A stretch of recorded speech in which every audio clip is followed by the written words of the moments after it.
ದೇಶದಲ್ಲೇ ಆಗಿರ್ಬೋದು. ನಮಸ್ಕಾರ ಕರ್ನಾಟಕ. ದೇಶದಲ್ಲೇ ಆಗಿರ್ಬೋದು, ರಾಜ್ಯದಲ್ಲೇ ಆಗಿರ್ಬೋದು, ರಾಜಕೀಯ ಹೋರಾಟ ತನ್ನ ಶಕ್ತಿಯನ್ನ ಕಳ್ಕೊಳ್ತಾ ಇದೆ. ನೈಜ ಹೋರಾಟಕ್ಕೆ ಇವತ್ತಿನ ಯುವಜನತೆ ಶಕ್ತಿಯನ್ನ ತುಂಬುತ್ತಾ ಇದೆ. ಹಿಂದೆ ಆಗಿದ್ರೆ ಒಂದು 2 ತಿಂಗಳ ಹಿಂದೆ ನಾವು ಮಾತಾಡಿದಾಗಿದ್ರೆ ಕೇವಲ ರಾಜಕಾರಣಿಗಳು ರಾಜಕೀಯ ಹೋರಾಟಕ್ಕೆ ದೇಶದಲ್ಲಿ ರಾಜ್ಯದಲ್ಲಿ ಬೆಲೆ ಇತ್ತು. ಬಟ್ ಇವತ್ತು ದೇಶದಲ್ಲಿ ರಾಜ್ಯದಲ್ಲಿ ರಾಜಕೀಯ ಹೋರಾಟಗಳು ತಮ್ಮ ಅಸ್ತಿತ್ವವನ್ನ ತಮ್ಮ ಬೆಲೆಗಳನ್ನ ಕಳ್ಕೊಳ್ತಾ ಇದೆ. ನೈಜ ಹೋರಾಟಗಳಿಗೆ ಬೆಲೆ ಹೆಚ್ಚಾಗ್ತಾ ಇದೆ. ಇವತ್ತಿನ ಯುವ ಜನತೆಯ ಕಿಚ್ಚು ಹೋರಾಟಕ್ಕೆ ಬಗ್ಗದೇ ಇರುವಂತ ಸರ್ಕಾರಗಳು ಸಹ ಬಗ್ಗಿದೆ ಅಂತ ಐ ಥಿಂಕ್ ಉದಾಹರಣೆಗಳು ಸೆಟ್ ಆಗ್ತಾ ಇದೆ. ಎಸ್ಪೆಷಲಿ ಈ ನೀಟ್ ವಿರುದ್ಧ ಹೋರಾಟ ಇದೆಯಲ್ಲ, ಮಲಗಿದಂತ ಜನಾಂಗವನ್ನ, ಆಮೇಲೆ ನಮ್ಗೆ ಯಾಕೆ ಬೇಕು, ಬೆಳಗ್ಗೆ ನಾಷ್ಟ, ಮಧ್ಯಾಹ್ನ ಊಟ, ಸಾಯಂಕಾಲ ವಾಕಿಂಗು, ಸಾಯಂಕಾಲ ಪಕೋಡ ತಿನ್ಕೊಂಡು ಮಲಗಿದ್ದಂತ ಒಂದಷ್ಟು ಜನಾಂಗ ನೀವೇನೇ ಮಾಡ್ಕೊಂಡ್ರು ಪರವಾಗಿಲ್ಲ, ನಾವು ಅನುಭವಿಸ್ಕೊಂಡು ಹೋಗ್ತಿದ್ದಂತ ಜನಾಂಗದ ಮುಂದೆ ಈ ನೀಟ್ ಹೋರಾಟ ಒಂದು ದೊಡ್ಡ ಉದಾಹರಣೆಯನ್ನ ಸೆಟ್ ಮಾಡಿದೆ. ಇಡೀ ದೇಶದಲ್ಲಿ ಈ ನೀಟ್ ಹೋರಾಟ ಒಂದು ಜಾಗೃತಿಯನ್ನ ಮೂಡಿಸಿದೆ. ಜನರಲ್ಲಿ ಒಂದು ನಂಬಿಕೆಯನ್ನ ಮೂಡಿಸಿದೆ. ನಾವು ಪ್ರಶ್ನೆ ಮಾಡಬಹುದು, ನಾವು ಪ್ರಶ್ನೆ ಮಾಡಿದ್ರೆ ದೇಶದ್ರೋಹಿಗಳಾಗಲ್ಲ, ಮೋದಿ ದ್ರೋಹಿಗಳಾಗಲ್ಲ, ಅಥವಾ ಬಿಜೆಪಿ ವಿರೋಧಿಗಳಾಗಲ್ಲ. ನಮಗೂ ಕೂಡ ಈ ಹಕ್ಕಿದೆ. ನಮ್ಮ ಓಟಿನಿಂದ ಸರ್ಕಾರ ನಡೆಯುತ್ತೆ, ನಮ್ಮ ಓಟಿನಿಂದ ಈ ಹೋರಾಟ. ಈಗ E20 ಪೆಟ್ರೋಲ್ ವಿರುದ್ಧ ಈಗ ಪೆಟ್ರೋಲಿಯಂ ಮಿನಿಸ್ಟರ್ ಪುರಿ ಅವರು ಹೇಳಿದ್ದಾರೆ, ಇಲ್ಲ ಹೋರಾಟ ಮಾಡಬೇಡಿ, ನಾವು ಮಾತುಕತೆಗೆ ಸಿದ್ಧ ಇದ್ದೀರಿ ಅಂತ. ಯಾವ ಮೋದಿ ಸರ್ಕಾರ ಮಾತುಗಳಿಗೆ ಕಿವಿಗಳನ್ನ ಕೊಡ್ತಾ ಇರಲಿಲ್ಲ, ಯಾವ ಮೋದಿ ಮಿನಿಸ್ಟರ್ಗಳು ವಿ ಡೋಂಟ್ ಕೇರ್ ಅಂತ ಇದ್ರು, ಇವತ್ತುಗಳು ಅವರುಗಳು ಕೈ ಮುಗಿದು ಬೇಡ್ಕೊಳ್ತಾ ಇದ್ದಾರೆ, ಪಾರ್ಲಿಮೆಂಟ್ ಕಡೆ ಬರಬೇಡಿ, ಪಾರ್ಲಿಮೆಂಟ್ ಕಡೆ ಹೋರಾಟ ಮಾಡಬೇಡಿ.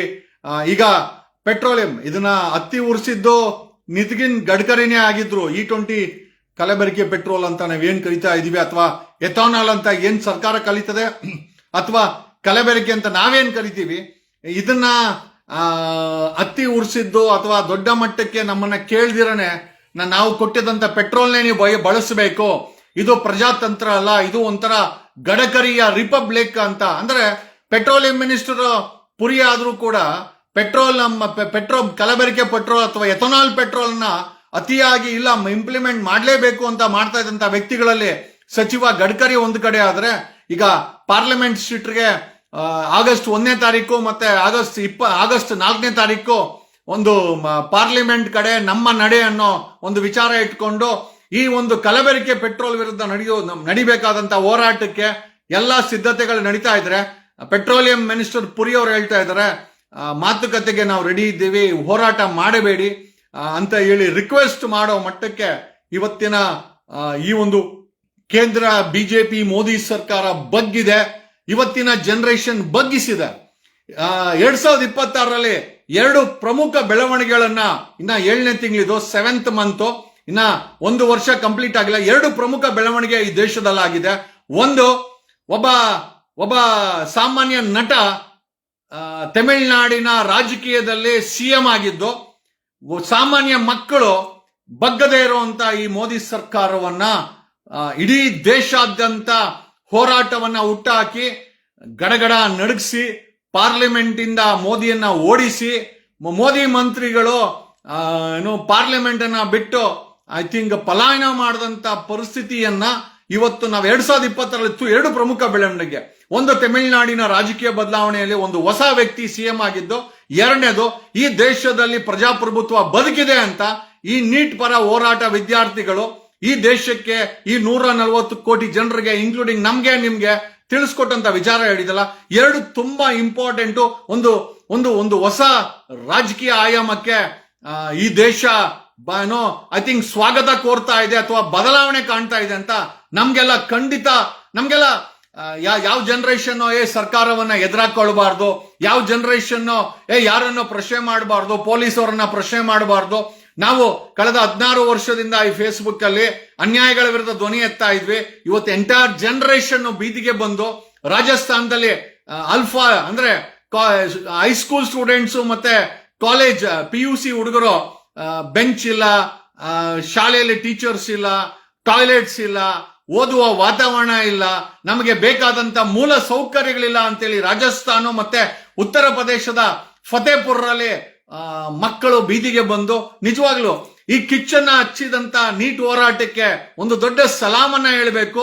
ನಮ್ಮನ್ನೆಲ್ಲ ಐ ಥಿಂಕ್ ಇಡೀ ದೇಶವನ್ನ ಎಚ್ಚರಗೊಳಿಸದಂತ ಹೋರಾಟ ಅಂತ ಇದ್ರೆ ಖಂಡಿತವಾಗಿ ನೀಟು ಒಂದು ಮಟ್ಟಕ್ಕೆ ಮುಗಿದಾದ್ರೂ ಬೇರೆ ಬೇರೆ ಆಯಾಮಗಳಲ್ಲಿ ಇಡೀ ದೇಶದ ತುಂಬಾ ಜನ ಪ್ರಶ್ನೆ ಮಾಡ್ತಾ ಇದ್ದಾರೆ.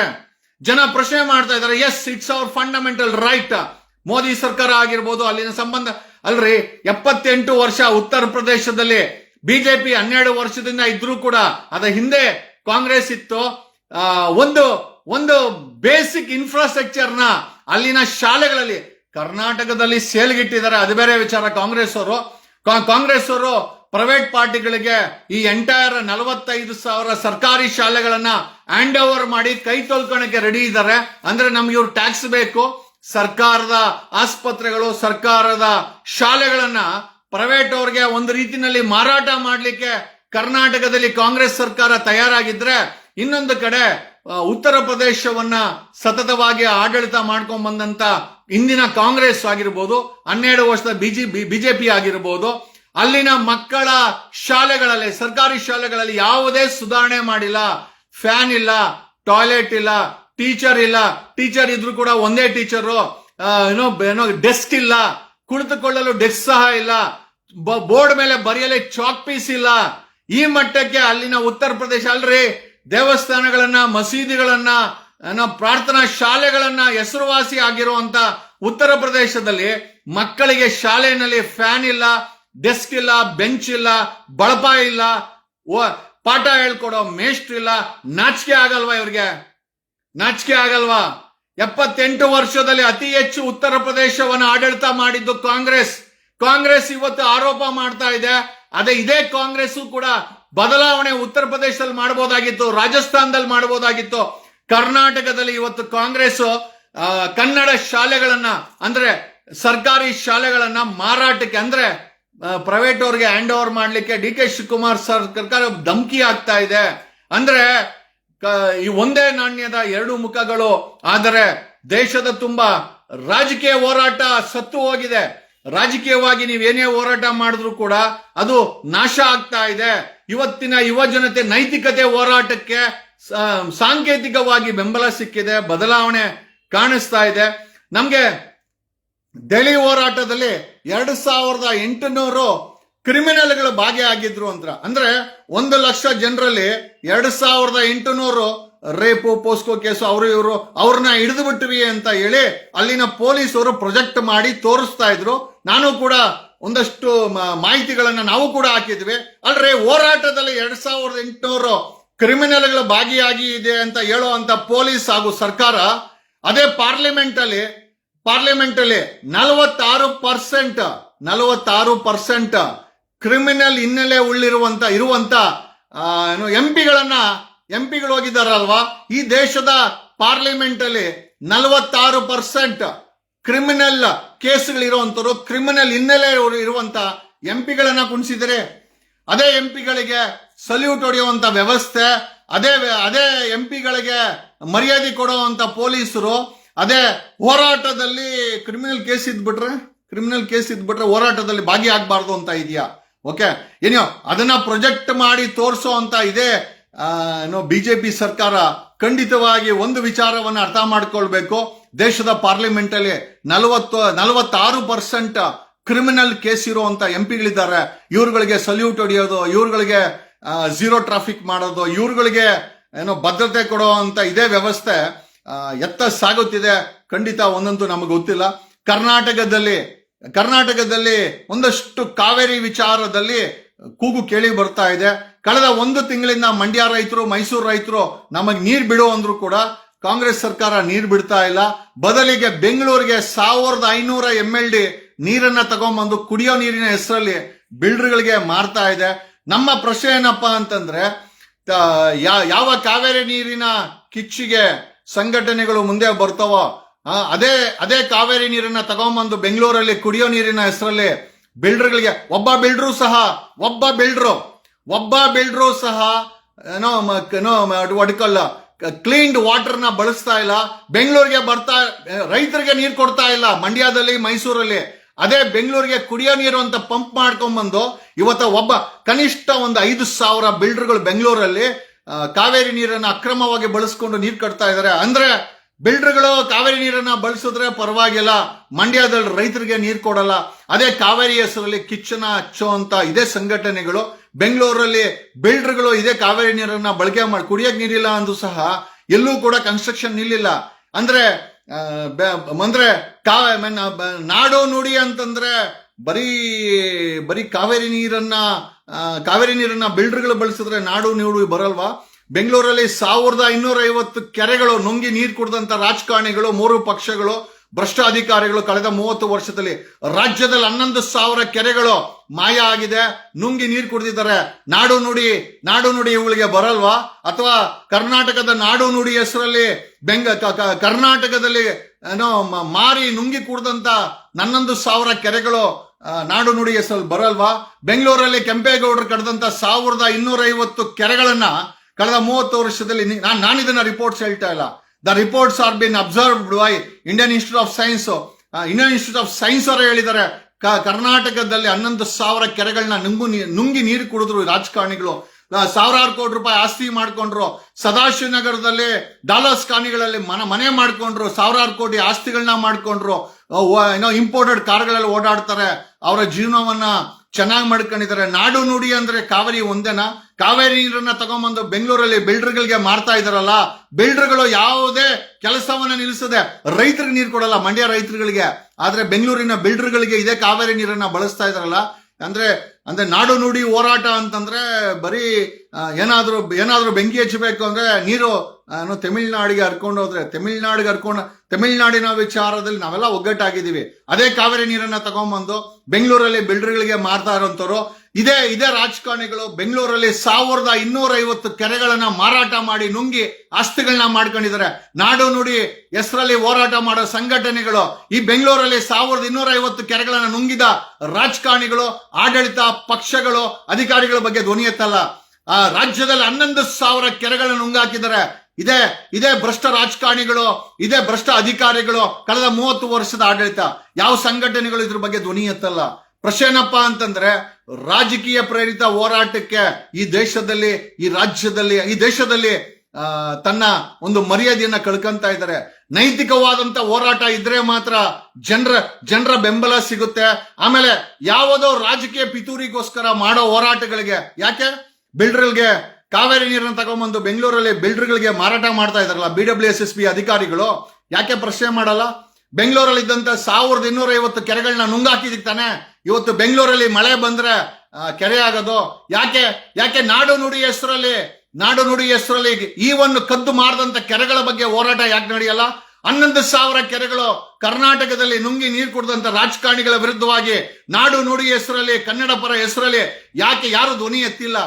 ಸಾರಾ ಗೋವಿಂದ್ ಅವರೇ, ನಿಮ್ಮ ಹೋರಾಟದ ಬಗ್ಗೆ, ನಿಮ್ಮ ಧ್ವನಿ ಬಗ್ಗೆ ನಮ್ಗೆ ಗೌರವ ಇದೆ. ನಮ್ಮ ಪ್ರಶ್ನೆ ಏನಪ್ಪಾ ಅಂತಂದ್ರೆ, ರಾಜಕೀಯ ಹೋರಾಟಕ್ಕಿಂತ ಜನರ ಇಚ್ಛಾಶಕ್ತಿ ಇಟ್ಟುಕೊಂಡು ಹೋರಾಟಕ್ಕೆ ಖಂಡಿತವಾಗಿ ಇವತ್ತಿನ ಪೀಳಿಗೆ ನಾವ್ ಹೇಳಿಲ್ಲ ಅಂದ್ರೂ ಕೂಡ ನೀಟ ಹೋರಾಟದಲ್ಲಿ ಯಾವ ರೀತಿ ರಾಜಕೀಯ ಮುಕ್ತವಾಗಿ ನಡೆದಂತ ಹೋರಾಟ ಎಲ್ಲಿ ಬಗ್ಗಿತ್ತು ಸರ್ಕಾರ? ಇವತ್ತು ನಾವು ಕೇಳ್ತಾ ಇರೋದೇನು ಅಂತಂದ್ರೆ, ನಾಡು ನುಡಿ ಅಂತಂದ್ರೆ ಈ ಕದ್ದು ಮಾರಾಟ ಮಾಡಿದಂತ ಕೆರೆಗಳನ್ನೇ ಆಗಿರ್ಬೋದು, ಅದು ಕೂಡ ನಾಡು ನುಡಿನೇ. ಆಮೇಲೆ ಬೆಂಗಳೂರಿಗೆ ಕುಡಿಯೋ ನೀರನ್ನ ಹೆಸರಲ್ಲಿ 1,500 MLD ನೀರನ್ನ ತಗೊಂಡ್ಬಂದು 500 MLD ಲೀಕೇಜ್ ಅಂತ ತೋರಿಸಿ ಬಿಲ್ಡರ್ಗಳಿಗೆ ಮಾರಾಟ ಮಾಡ್ತಾ ಇರೋಂತ BWSSB ಭ್ರಷ್ಟ ಅಧಿಕಾರಿಗಳ ವಿರುದ್ಧನೂ ಸಹ ನಾಡು ನುಡಿ ಅನ್ನೋ ಹೆಸರಲ್ಲಿ ಧ್ವನಿ ಎತ್ತಬೇಕಾದಂತ ಅವಶ್ಯಕತೆ ಇದೆ. ನಾಚಿಕೆ ಆಗ್ಬೇಕು. ವಿರೋಧ ಪಕ್ಷದ ನಾಯಕ ಅಲ್ಲೆಲ್ಲೋ ಮಂಡ್ಯದಲ್ಲಿ ಹೋಗಿ ರೈತರ ಜೊತೆ ಕೂತ್ಕೊಂಡು ಇದೇ ರೈತರನ್ನ ಎಲ್ಲಾ ಪಕ್ಷಗಳು ಒಳ್ಳೆ ಕಡಲೆ ಬೀಜ ತರ ಹುರ್ಕೊಂಡು ತಿಂದು ಇವತ್ತು ಕಾಟಾಚಾರಕ್ಕೆ ಯಾರು ನಿಮಗೆಲ್ಲ ಸಪೋರ್ಟ್ ಮಾಡ್ತಾರೆ? ವಿರೋಧ ಪಕ್ಷದ ನಾಯಕರಾದಂತ ಆರೋಶಕ್ ಅವರೇ, ನಿಮ್ಮ ಹೋರಾಟಗಳೆಲ್ಲ ಮೌಲ್ಯಗಳನ್ನ ಕಳ್ಕೊಳ್ತಾ ಇದೆ. ರಾಜಕೀಯ ಪ್ರೇರಿತ ಹೋರಾಟಕ್ಕೆ ಇವತ್ತು ಯಾವುದೇ ಮರ್ಯಾದೆ ಸಿಗ್ತಾ ಇಲ್ಲ. ಇವತ್ತು ಸಿಗ್ತಾ ಇರೋದು ಮಕ್ಕಳು ಮಾಡ್ತಾ ಇರೋ ಹೋರಾಟ, ವಿದ್ಯಾರ್ಥಿಗಳು ಮಾಡ್ತಾ ಇರೋ ಹೋರಾಟ, ನೈತಿಕವಾಗಿ ರಾಜಕೀಯ ಪಿತೂರಿ ಇಲ್ಲದೆ, ಷಡ್ಯಂತ್ರ ಇಲ್ಲದಂತೆ ನಡೀತಾ ಇರೋ ಹೋರಾಟಗಳಿಗೆ ಮಾತ್ರ ಬೆಂಬಲ ಸಿಗ್ತಾ ಇದೆ ಅಂತ ಈ ಮೂಲಕ ಹೇಳುತ್ತಾ, ಜನ ಎಚ್ಚೆತ್ಕೊಂಡಿದ್ದಾರೆ. ಜನ ನಿದ್ರೆಯಿಂದ ಎಚ್ಚೆತ್ಕೊಂಡಿದ್ದಾರೆ. ನಿಮ್ಮ ನಾಟಕಗಳು, ನಿಮ್ಮ ಷಡ್ಯಂತ್ರಗಳು ಖಂಡಿತವಾಗಿ ನಡೆಯಲ್ಲ. But one thing is there, ನಾಡು ನುಡಿ ಅಂತಂದ್ರೆ ಈ ಭ್ರಷ್ಟ ರಾಜಕಾರಣಿಗಳಾಗಿರ್ಬೋದು. ಅಲ್ರಿ, ನಾನು ಸಂಘಟನೆಗಳಲ್ಲಿ ಕೇಳೋದೇನು ಅಂತಂದ್ರೆ, ಮಳೆ ಬರ್ತಾ ಇಲ್ಲ, ಒಂಥರ ಬರಗಾಲದ ಭೀತಿ ಇದೆ, ರೈತರಿಗೆ ನೀರ್ ಕೊಡ್ತಾ ಇಲ್ಲ ಈ ಸರ್ಕಾರ. ಯಾಕೆ? ನಾಡು ನುಡಿ ಹೆಸರಲ್ಲಿ ರೈತರು ಈ ಕರ್ನಾಟಕದ ಆಸ್ತಿ ಅಲ್ವಾ? ಸಂಘಟನೆಗಳು ಅವ್ರ ಪರವಾಗಿ ಧ್ವನಿ ಎತ್ತಲ್ವಾ? ಒಂದೂವರೆ ತಿಂಗಳಿಂದ ಮಂಡ್ಯ ರೈತರು, ಮೈಸೂರು ರೈತರು ನೀರನ್ನ ಕೇಳ್ತಾ ಇದ್ದಾರೆ. ಯಾವ ಸಂಘಟನೆಗಳು ಅವ್ರ ಪರವಾಗಿ ನಿಂತ್ಕೊಂಡಿಲ್ಲ. ಈಗ ಏನ್ ಪರವಾಗಿ ನಿಂತ್ಕೊಂತ ಇದ್ದೀರಾ? ಖಂಡಿತ ನಮ್ಗಂತೂ ಗೊತ್ತಾಗ್ತಾ ಇಲ್ಲ. ಒಂದಂತೂ ನಿಜ, ನೈತಿಕವಾಗಿ ಹೋರಾಟಗಳು ನಡಿಬೇಕು, ಸಾಮಾನ್ಯ ಜನರ ಪರವಾಗಿ ನಡಿಬೇಕು. ಆಮೇಲೆ ಸಾಮರಸ್ಯ ಕದಡದ ಹಾಗೆ ಹೋರಾಟಗಳು ಪ್ರಶ್ನೆ ಮಾಡೋ ಮಟ್ಟದಲ್ಲಿರ್ಬೇಕು. ಯಾರೋ ರಾಜಕಾರಣಿಗಳಿಗೆ, ಯಾವುದೋ ಪಕ್ಷಗಳಿಗೋಸ್ಕರ ಹೋರಾಟ ಮಾಡೋದಕ್ಕೆ ಖಂಡಿತವಾಗಿ ಭಾರತದಲ್ಲಿ ಬೆಂಬಲ ಸಿಗ್ತಾ ಇಲ್ಲ ಅಂತ ಈ ಮೂಲಕ ಹೇಳುತ್ತಾ, ಖಂಡಿತವಾಗಿ ನಾಡು ನುಡಿ ವಿಚಾರ ಬಂದಾಗ ಈ ಎಲ್ಲ ಕೆರೆಗಳಾಗಿರ್ಬೋದು, ಈ ದೇಶದ ಈ ರಾಜ್ಯದ ಅರಣ್ಯಗಳಾಗಿರ್ಬೋದು, ಈ ದೇಶದ ಜನರಾಗಿರ್ಬೋದು, ರಾಜ್ಯದ ರೈತರಾಗಿರ್ಬೋದು, ಎಲ್ಲರೂ ಕೂಡ ನಾಡು ನುಡಿನ ಒಳಗಡೆನೆ ಬರ್ತಾರೆ. ನಾವೆಲ್ಲ ಕೂಡ ಇದನ್ನೇ ಕೇಳ್ತಾ ಇರೋದು. ಬಟ್ ಹೋರಾಟಗಳು ಎಲ್ಲೋ ಒಂದು ಕಡೆ ರಾಜಕೀಯ ಪ್ರೇರಿತವಾಗಿ ಆಗದಿರಲಿ ಅನ್ನೋದು ಒಂದೇ ಒಂದು ರಿಕ್ವೆಸ್ಟ್ ನ ಕೇಳ್ಕೊಂಡ ಈ ಲೈವ್ ನ ಮುಗಿಸ್ತಾ ಇದ್ದೀನಿ. ಧನ್ಯವಾದಗಳು.